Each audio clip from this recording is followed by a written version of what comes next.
یہ واقعہ آج سے 3500 سال پہلے پیش آیا تھا۔ فرعون کے ڈوب کر مرنے کے بعد سمندر نے اس کی لاش کو اللہ کے حکم سے باہر پھینک دیا، جبکہ باقی لشکر کا کوئی نام و نشان نہ ملا۔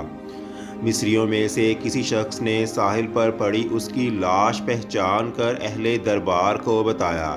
فرعون کی لاش کو محل پہنچایا گیا۔ درباریوں نے مصالے لگا کر اسے پوری شان اور احترام سے تابوت میں رکھ کر محفوظ کر دیا۔ حنوط کرنے کے عمل کے دوران ان سے ایک غلطی ہو گئی۔ فرعون چونکہ سمندر میں ڈوب کر مرا تھا اور کچھ عرصہ سمندر میں رہنے کی وجہ سے اس کے جسم پر پانی کے نمکیات کی ایک تہ جمی رہ گئی تھی۔ مصریوں نے اس کی لاش پر نمکیات کی وہ تہ اسی طرح رہنے دی اور اسے اسی طرح حنوط کر دیا۔ وقت گزرتا گیا، زمین و آسمان نے بہت سے انقلاب دیکھے ہیں جن کی گرد کے نیچے سب کچھ چھپ گیا، حتیٰ کہ فرعون کی حنوط شدہ لاش بھی زمین کی تہوں میں چھپ گئی۔ اس واقعے کے 2000 سال بعد اس دنیا میں اللہ تعالیٰ کے آخری نبی الزماں حضرت محمد صلی اللہ علیہ وآلہ وسلم تشریف لائے، اور آپ پر نازل ہونے والی کتاب قرآن مجید میں فرعون کے قصے کو بڑی تفصیل کے ساتھ بیان کیا گیا۔ اسی سلسلے میں اس فرعون کا جسم محفوظ کرنے کی بابت آیت بھی نازل ہوئی، جس کی سچائی پر سب اہل ایمان کا پختہ یقین تو تھا، لیکن وہ اسے سمجھنے سے قاصر تھے کہ اس خدائی کا دعویٰ کرنے والے کی لاش آخر کہاں محفوظ کی گئی ہے اور اسے کیسے عبرت کا نشان بنایا گیا۔ 1871 میں مصر کے ایک شہر الغونیہ سے تعلق رکھنے والے غریب اور معمولی چور عبد الرحمن رسول کو فرعون کی محنوط شدہ لاش کی طرف جانے والا خفیہ راستے تک رسائی مل گئی۔ احمد عبد الرسول نے نوادرات چوری کر کے بیچا کرتا تھا۔ ایک دن وہ دریائے نیل کے کنارے تبیسا کے مقام پر اسی سلسلے میں پھر رہا تھا جب اسے ایک خفیہ راستے کا پتہ چلا۔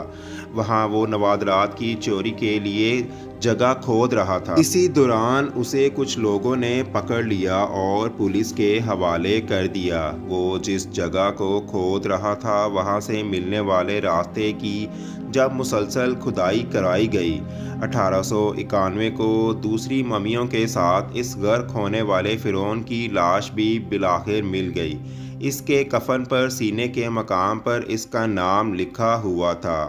ان ممیوں کو ماہرین قاہرہ لے گئے، اور جب ان ممیوں کا تفصیل سے جائزہ لیا گیا تو فرعون والی ممی پر جمی نمکیات کی تہ کی وجہ سے یہ تصدیق ہو گئی کہ یہ وہی فرعون ہے جسے اللہ تعالیٰ نے پانی میں غرق کر کے بدترین انجام سے دوچار کیا تھا۔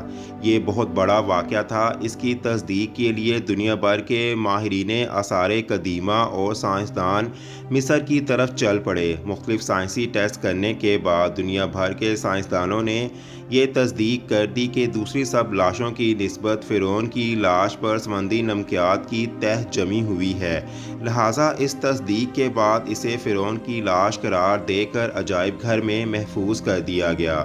1982 میں فرعون کی ممی خراب ہونے لگی تو اس وقت کی مصری حکومت نے فرانس کی حکومت کو درخواست کی کہ فرعون کی ممی کو خراب ہونے سے بچایا جائے، نیز جدید ایسے ذرائع سے اس کی موت کی وجہ بھی معلوم کی جائے۔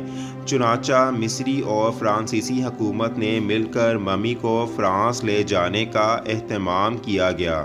اس کو فرانس پہنچایا گیا تو ایئرپورٹ پر اس دور کے فرانسیسی صدر بذات خود حکومت کے وزراء اور فوج کے اعلیٰ افسران کے ساتھ استقبال کے لیے موجود تھے۔ فرعون کی لاش کا استقبال کسی عظیم زندہ بادشاہ کی طرح کیا گیا، حتیٰ کہ فوجی دستوں نے سلامی بھی دی۔ فرعون کی ممی کو ماہر ڈاکٹروں کی ٹیم کے حوالے کر دیا گیا۔ اس ٹیم کی سربراہی ڈاکٹر مورس بوکائے نے کی تھی۔